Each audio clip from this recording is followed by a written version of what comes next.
I am Emily D. Baker, and if you want to tag me on social, because I look so good this morning, this is not going to be how we look the rest of the time, Emily D. Baker ESQ, before the makeup gets, late in the day. So, one of the things I want to share first is a quote that has actually driven me forward in kind of my pursuit and understanding my own journey. Steve Jobs said, "You cannot connect the dots looking forward. You can only connect them looking backward. And you have to hope that it will all make sense in the future." So I'm going to tell you about some of my dots, and hopefully throughout this event, you guys will share with me some of your own, because when you're going through it and when you're going through transition, it doesn't always make sense, right? And a number of you talked this morning when you shared about transition, and it doesn't always make sense. One of the things that didn't make sense for me was a day, almost 7 years ago. I had just gotten a verdict in a trial. I was an LA County District Attorney for over 10 years, prosecuting everything you can imagine, from murder and gangs to like pimps and bartenders selling alcohol to underage minors, important stuff. And I'm sitting on my couch. I had gotten a big verdict. It was a case that we had tried 3 times. I was pregnant with my second, who is now 6. My oldest was sleeping upstairs, and there was a knock on the door. And I knew it was the police. And I'm sitting on the couch crying. My husband is standing at the sink, looking out in the alley behind our house, and he's like, "There's a police car there." I'm like, "I know there is."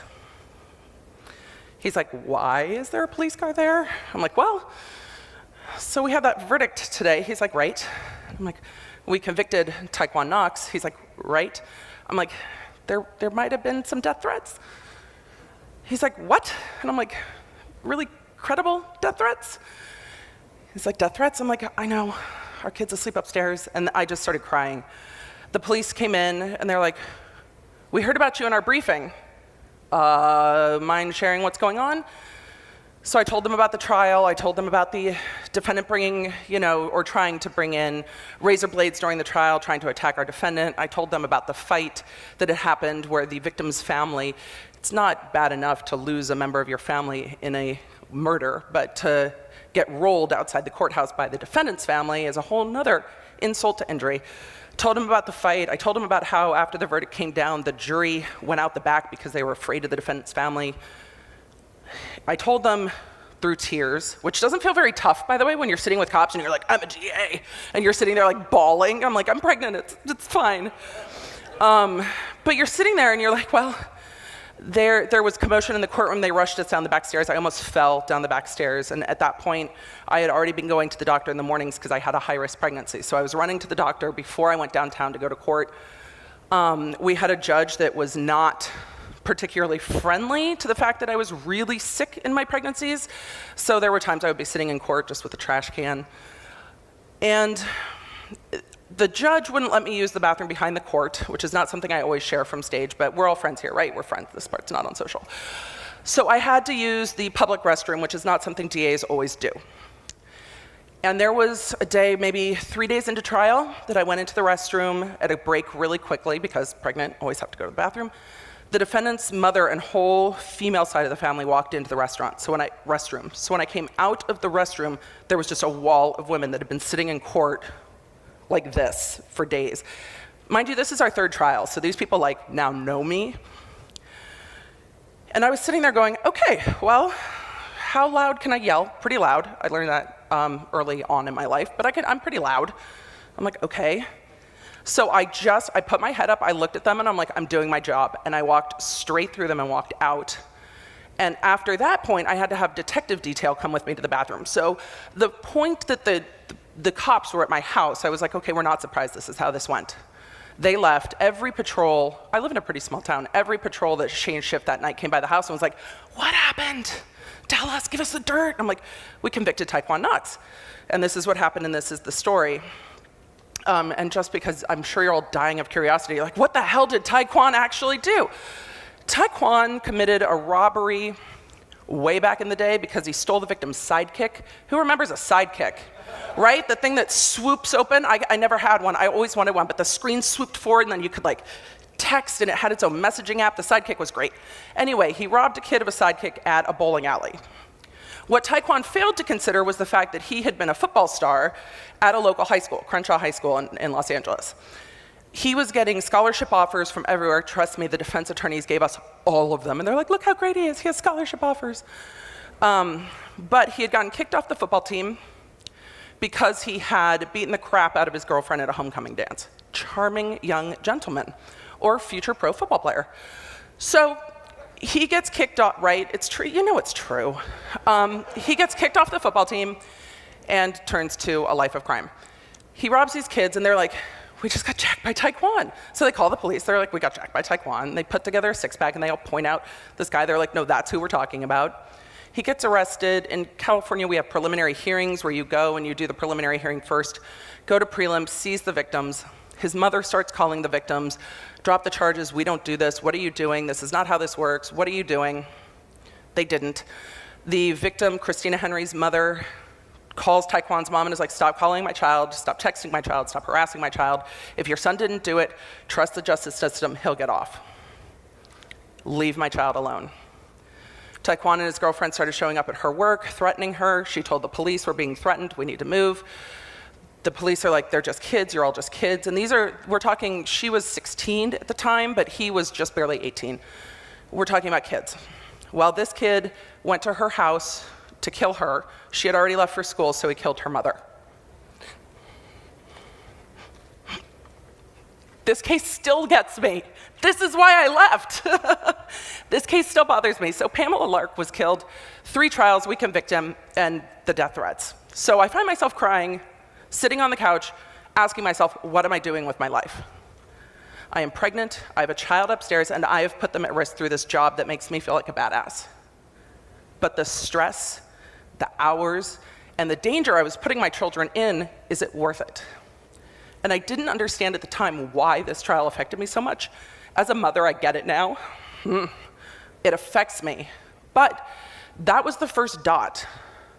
That was the first dot where I was like, what am I doing? And you can't say it's not a passionate job. I mean, speaking for victims is a passionate job. It is a career. It is, you fight for 75 spots. My year, 75 spots out of 3,000.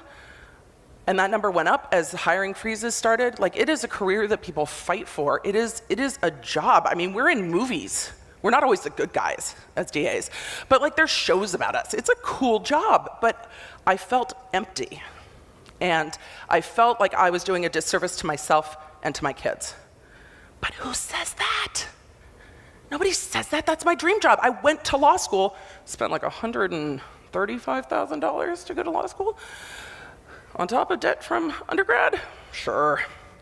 So, I pretty much bought like a Tesla in a little bit going to law school, and I wasn't happy. Who's not happy? You stick up for victims. It's like, this is awesome, people are gonna love me. They don't. You put them on the stand and you're like, good morning, we're gonna talk about what happened to you. And they're like, bitch, fuck you. I'm like, this is supposed to be a job where people love me. I'm supposed to love it. I wanted this. I fought for this. Didn't love it anymore. And it took that trial and it took the police at my door for me to realize that something needed to change.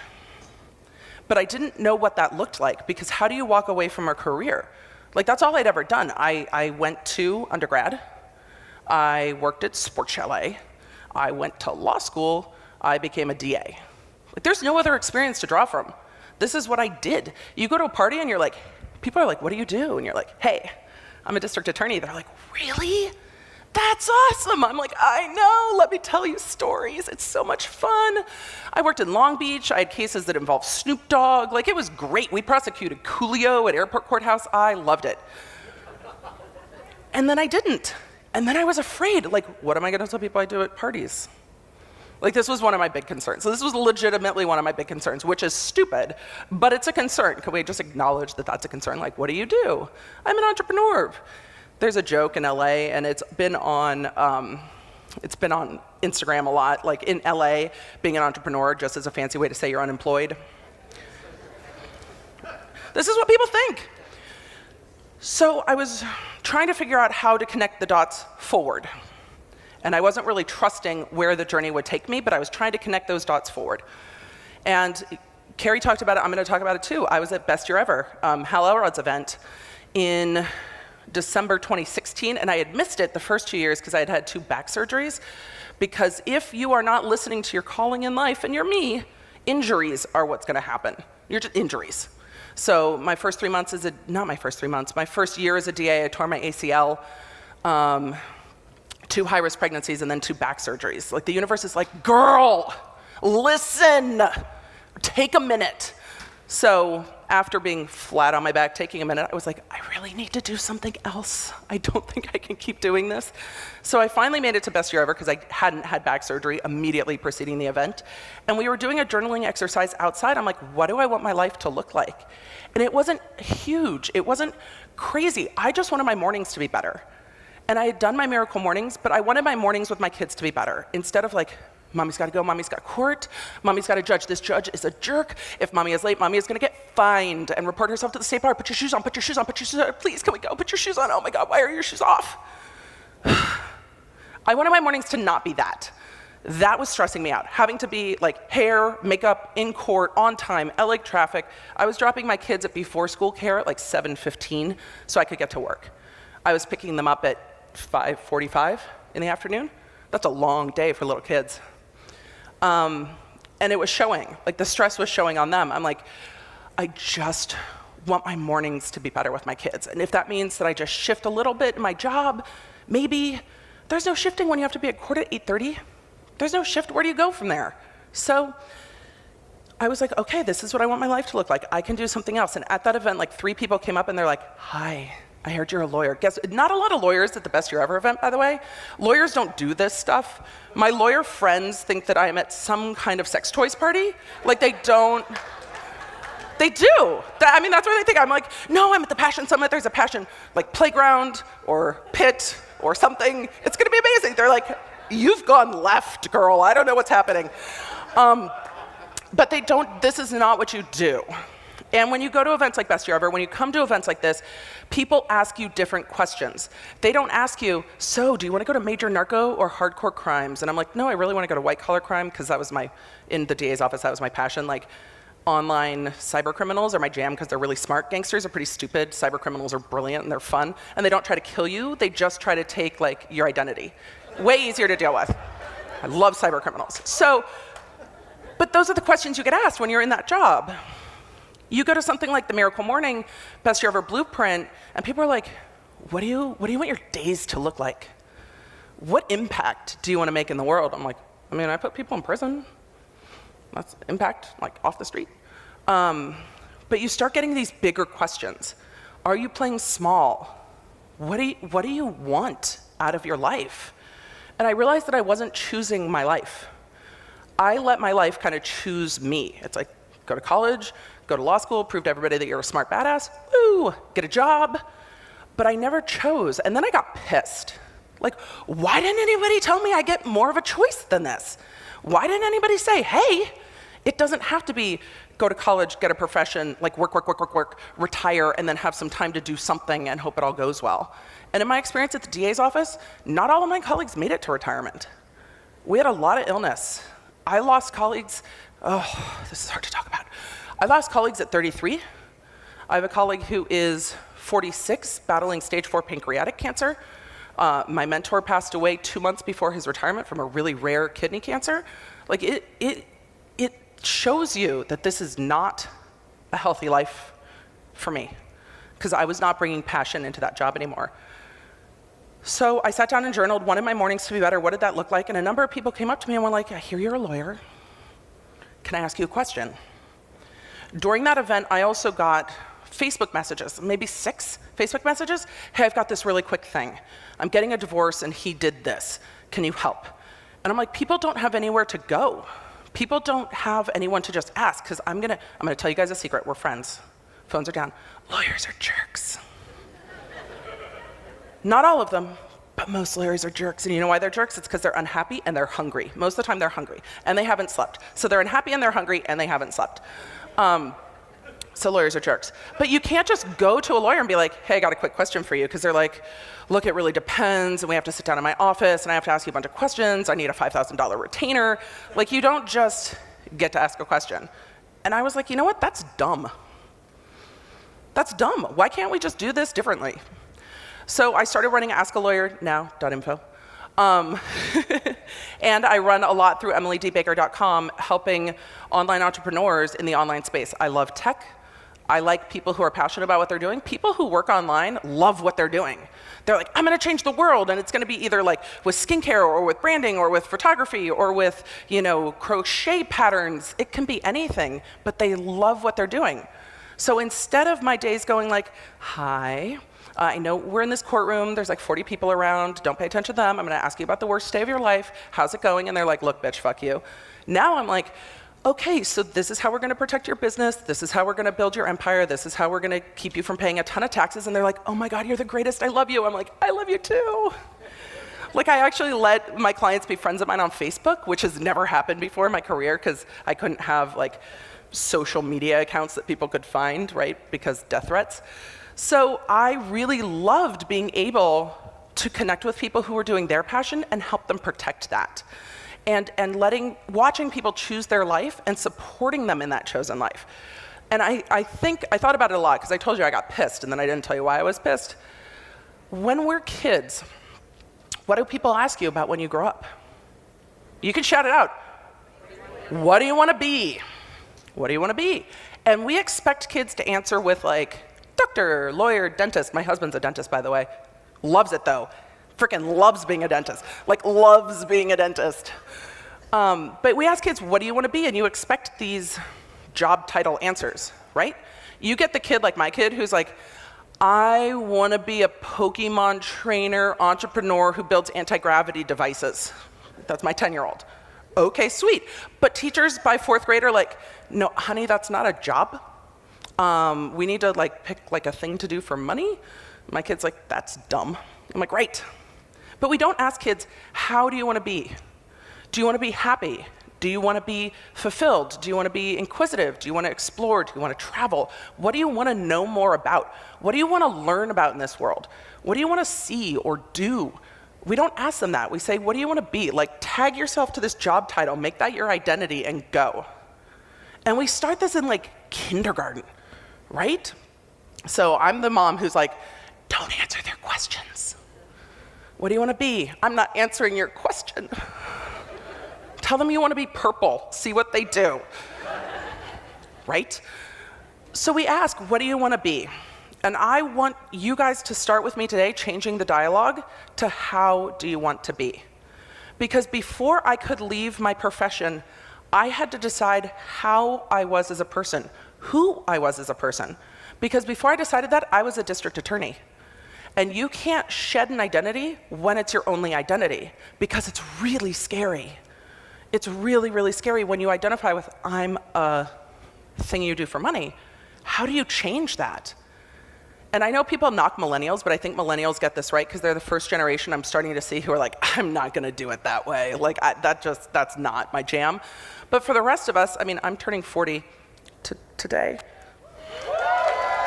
We just had to throw it out there, but I turned 40. That's not how I was brought up. I was not brought up with, go explore what you would like to do in the world, go explore how to make change in the world. I was brought up with, get a job with benefits and a pension. Who can find a job with a pension anymore, by the way? I had one, I left, it's liberating. But that was the drive. And when I told my parents, like, I think I'm gonna leave the DA's office, and this is after the surgeries and the illnesses and the funerals and the death threats, and my mom's like, really? What am I gonna tell people that you do? I'm like, well, I'm gonna be an online entrepreneur. She's like, my friends are gonna think you're a call girl. I'm like, great, let them think that. Tell them I get paid well. But these are the fears, and these are the fears that we live with. But when you decide how you are as a person, it doesn't matter where the money comes from. Most entrepreneurs that I know have 7+ streams of income. So you ask them, like, how do you make money? They're like, well, I do this and this and this and this and this, and I got this other website on the side, and it kind of does this, and then there's affiliate, and people are like, I don't even know what you just said. But you ask them what they want to change in the world, and they will tell you Entrepreneurs will tell you the change that they're making. They will tell you what they're passionate about, and hopefully after today, they will tell you how they want to be. So how did I decide how I wanted to be? I was journaling, and I was like, what is the thing that I loved most about the DA's office? And it was that it made me feel like a badass, because it did. And I played water polo in college. I had to play on the men's team in high school because I'm old and they didn't have a women's team yet. They weren't that forward-looking. So I played on the men's team, and then I went to college and played on the women's team, thankfully, because I'm too short to play on the men's team in college. They're giant humans. But I loved that badass part of myself. But that was the only part of myself I was tapped into as a DA. Like, you go into trial as a DA and you're like, black. I still love black. It's a little funner now. Pearls, very serious hair, very serious makeup. And it's not a lot of fun. It's definitely not sparkly. But that's not really me. I'm kind of ridiculous, very sparkly. So I was like, how do I encompass all of me into a thing? And I came up with my 3 words. And I want you guys to open your notebooks, phones, whatever it is. I'm gonna ask you to pick your 3 words. My 3 words are shiny, sparkly, badass, because it encompasses the things I love and who I am. And so when I'm challenged with, am I not moving forward in this venture because I'm afraid? Am I playing small? Am I not being authentic? Am I, eating Twix bars in my car? Not shiny, sparkly, badass of me. Like, Twix bars are not an acceptable lunch for anyone, but especially not for a shiny, sparkly, badass. My phone alarm goes off 4 times a day, and it says shiny, sparkly, badass. And that is my 4 times a day check-in of, am I being me today? Am I being authentic today? Am I living in my purpose today? Am I living intentionally today? So your words can be anything. Adventurous, inspired, life-affirming, authentic. There's gonna be a quiz after this, so I'm serious. Take a minute, write down your words. I love that you guys are writing. Oh, it makes me so happy. But when you decide and when you choose how you are going to be in your life, yeah, that's good. I like it.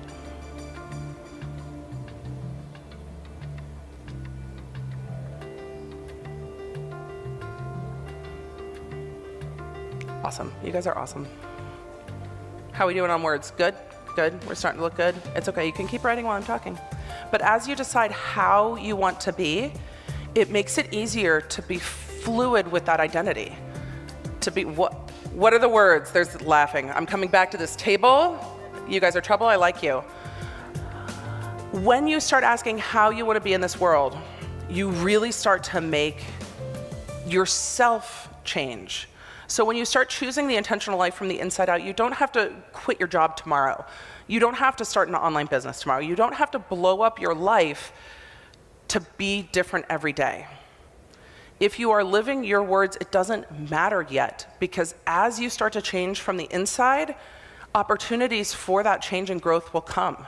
But if you don't change what's in here, if you don't embrace how you want to be and who you want to be, what you do isn't going to change. And it doesn't matter what those goals are. If it's quit your job, start a business, lose weight, have a better morning where you're not going, honey, we gotta go, we gotta go, we gotta go, we gotta go. Oh my God, we gotta go, put your shoes back on. Brother, why are you taking your shoes off? What are we doing? Get in the car. Oh, I'm gonna be late again. This is gonna be terrible. If we don't start changing the inside, that external stuff isn't going to change. Once we start changing the internal stuff, the opportunities will open up for you. I truly believe, and you can call it whatever you want, God, the universe, the force, which is the one I use a lot, AWA, call it what you like, but it will be there for you. Opportunities will unfold. So from the Best Year Ever Blueprint, December, I was like, I've got to do something. The universe was like, here, I'm gonna let people ask you questions, and then you're gonna go like, oh, that should be my business. It literally happened that weekend. I was sitting at lunch with a group from that event, and I'm like, I'm gonna buy askalawyernow.info. And though I'm using emilydbaker.com a little bit more, it was the start. It was that first step. It doesn't have to be perfect when you make that first step, because you're gonna keep taking steps. Like, your first one's not your final one. You keep taking steps. And your journey is going to ebb and flow, and it's gonna have ups and downs. And it's gonna have twists and turns, but if you know what your core is, if you say, but am I still being a shiny, sparkly badass? It doesn't matter if there's twists and turns. It doesn't matter if the first step's not perfect. And where I see my friends get stuck is in, well, I have to find the right business. No, girl, no, you don't. Just start something. It'll sort out from there. Get an Amazon affiliate link and just have at it. Oh, I'm not sure what my message is going to be. Just start talking about what you like. I'm not sure it's good enough. Nah, it doesn't matter. You're gonna change and grow. And when I see people online that are good enough, I'm like, I can't relate to that. Like, I can't. You're too perfect. But my like hot mess entrepreneurs that are like, today just kind of went sideways. I love it. I love it. I relate to it. I embrace it. People don't want perfection anymore. They want to know your story, they want to know your journey, and they want to see what you're doing to live who you are, because it gives them permission to live who they are. And when you're brave enough to stand up and say, I don't have all the answers, I don't know where the dots are going, but I have faith that they are gonna unfold for me, and the struggles that I'm going through and the journey that I'm on is gonna unfold for me, and it's gonna be awesome. And when you have that faith and you have your words, you know that you're living each day the way you should. You know that you're choosing your life each day. We're not guaranteed our days. We're just not. And you see people who pass who are, long life, great grandkids, and you're like, that's beautiful, let's celebrate that life. But when you start losing friends that are in their 30s, you start going, oh shit. If I wait, what next? If I wait, what am I leaving unfulfilled? And I don't care what age you are sitting here today, because it's never too late. It's never too late to choose your life. I thought it was. Like, I do some stuff on YouTube, and I was like, I am literally the oldest bitch on YouTube right now. I don't care. Because there's a lot of people like me who grew up like me being asked, what do you want to do when you grow up?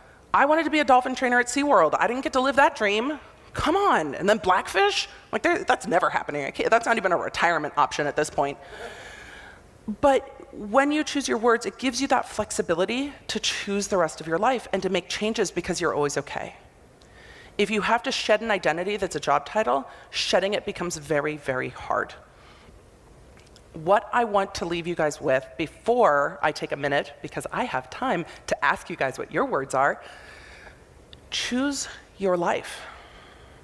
You get to choose every day what your life looks like. So choose wisely. All right, we have question things. Will you guys take a minute and share your words with me? Yes, that was not enthusiastic at all. Thank you. Got it. I want the troublemaking table over here to share their words with me. We're gonna volunteer on that table right there. And mine are energetic, passionate, compassionate. Energetic, passionate, passionate, and compassionate. What's your name, hon? Leora. I didn't hear you. Mike. Leora. Leora, energetic, passionate, and compassionate. Beautiful. Who else wants to share their words?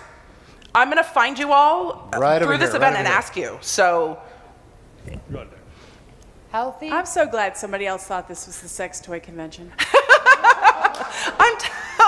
I love you. It's not over. It's not over. It's 2 days. I'm here for I'm it. sorry, Carrie, but honestly, I've been saying to people, like, I totally was like, okay, it's sex, and then I talked to other people, and they were like, the Passion of the Christ. I'm like, oh God, what's wrong with me? You're like, there's two different ways this could Passion go. of the Christ, and I'm in the sex. Okay, so mine are shiny, because I just like shiny too. I feel you. Engaging and optimist. Shining, engaging, and optimistic. I love it. Thank you so much. Those are great. Isn't shiny a great word? Right over here. Right over here. Go for it. Closer. Healthy, positive, and confident. Awesome. Can you put confident at the beginning? Yes. Confident, Say it again. healthy, positive. Confident, healthy, positive. Awesome. That's awesome. Hi. Hi, good morning. Good morning. Competitively fun and compassionately empathetic. I like that you went with 4. You were like, I am pulling it in. I like it. It's going to be a little long when you set your phone alarm, but I love that. Thank you for sharing that. Anybody else want to share before I start volunteering on people? I know you all did it. Right here. Hi. Give me your name real quick, because the lights are right behind you. Wait. Before he gives it, at the count of 3, everyone else just... Oh, B. What's there up, we B? go. Okay, we know already. Hit it, B. I'm sorry, I couldn't, literally couldn't see you with the lights right there. Hit a B. So, my 3 words are giving, transparent, and passionate. Awesome. I love that. Thank you. Great. My 3 words I've chosen are mindful, aware, inspired, and empowered. I like it. Rebel. Right over Add here. Rebel to that list of 4. On this I dig side, it. Emily. Thank you. Hi, I'm Allie. My words are generous, shiny, because I liked that too, and resilient. Awesome. Generous, shiny, and resilient. Right here. Hi, my name is Shawnree. And and my words are joyful, vivacious, and powerful. Oh, I feel your joy from here. I love it. Thank you. That's a perfect word. Right here. My name is Nicole. Hi, Shawnree. I didn't know you were gonna be here. Okay, that's awesome. This is the best. My 3 words are magnetic, undeniable, heart. Awesome. Magnetic, undeniable heart. You guys are great. My lights are flashing at me. Did we have anybody else? Yes, one in the back. That's going to be our last one. Right here. Thank you. Hi, my 3 words are servant, joy, and mominator. Awesome. Thank you guys so much. I'm Emily D. Baker. I really appreciate you. And once again, if you tag me on social, Emily D. Baker, ESQ.